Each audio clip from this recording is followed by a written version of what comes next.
But for everyone listening, what are some of the patterns you've noticed now on the clinical side of things that patients go through?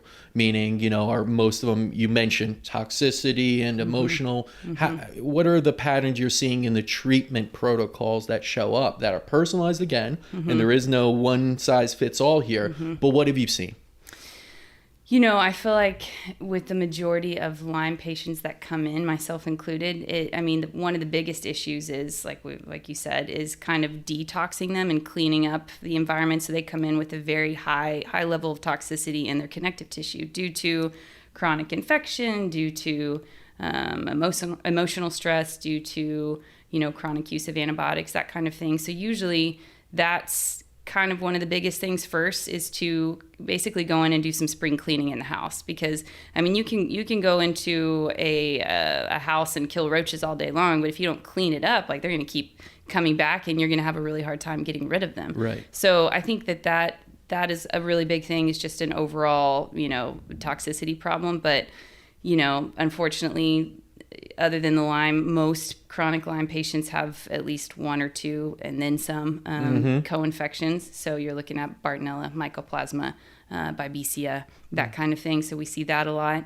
And then usually, there's a good amount of heavy metal toxicity too. That's a problem with a whole host of our patients, but definitely with Lyme patients, which is another issue in and of itself. The emotional component is huge. And I think that's a component that a lot of practitioners, we don't know how to address it. You don't know where to start, because we're not really taught that at least in PA school. We were like, oh, there's a problem, go see your psych, go see your whatever. We don't really learn much about the profound impact that your emotions have on your body, but even down to a cellular level, the way that your cells vibrate. So most Lyme patients have high toxic load, lots of co-infections, tons of emotional stress.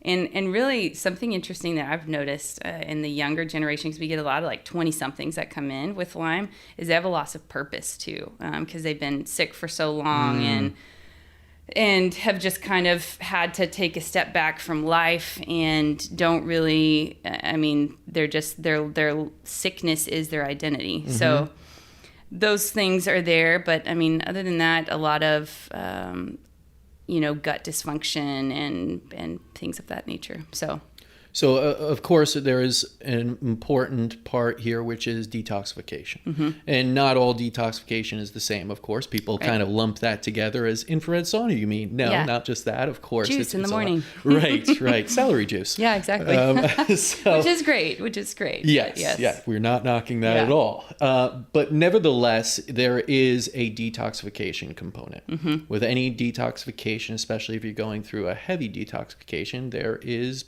possibility for a Herx reaction.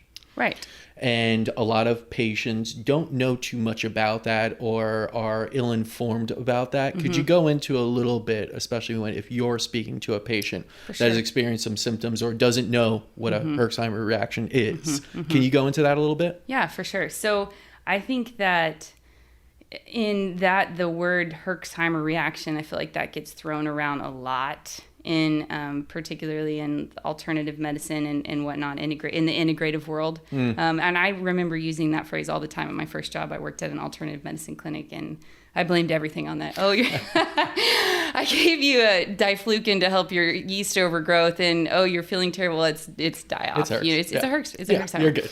Yeah, you're going to be fine. So I think I was just naive, because I had maybe one lesson on that in PA school, Herx, and I don't remember. It was probably on my board exam or something. But anyway, a true Herxheimer reaction is actually life-threatening. Yes. You're talking, so it can put you into a SIRS, so a systemic inflammatory response syndrome, that can literally kill you and put you in the hospital. You become hypotensive. That's something that you see in the ER, that we see in the ER in septic patients. Or I did see in the ER, sorry. So basically a Herxheimer reaction it was originally coined, I think, due to patients who were being treated for syphilis. I think that's what it was. But it's when you give a heavy dose of antibiotics to a patient who has whatever infection, syphilis, Lyme disease, and you kill all of those bacteria. Well, those bacteria release toxins and they explode essentially. And so you've got dead bacteria, debris, toxins, all of these things floating around. Well, sometimes that can overload the system, and your immune system is like, what the heck is going on? And it starts doing damage to your organs, and they start shutting down, and then you can die. So it's a very, very serious thing. Yeah. So, and you do have to be careful in treating people who have a very serious infection, like just dumping antibiotics, not even just antibiotics, even natural treatment at them, because you don't want to do that to them, obviously. And so I think the key there is detoxification, cleaning house before you treat whatever infection there is, so that you don't throw them into a Herxheimer reaction. They don't feel absolutely terrible. Because if you don't, get the lymphatic system functioning well again, get the guts, functioning decently well again, get the liver up and going, have the kidneys flushing well. If those things aren't working well, and then you just kill a bunch of bugs, bad stuff happens. But so most of the time, I think when patients come here and they have, say we give them antimicrobial to help with Lyme, and they feel poorly afterwards, that's not a true Herxheimer reaction, because you're not hypotensive and in the ER, but it is a more of a, like, you do have some extra toxins floating around. And so it's kind of a detox thing where your body needs to get rid of all of that stuff, but it's just getting a little backed up. It's not the end of the world. It's okay, but it's not a Herx. Right. And thank you for clearing that up, because I used to toss that word around too.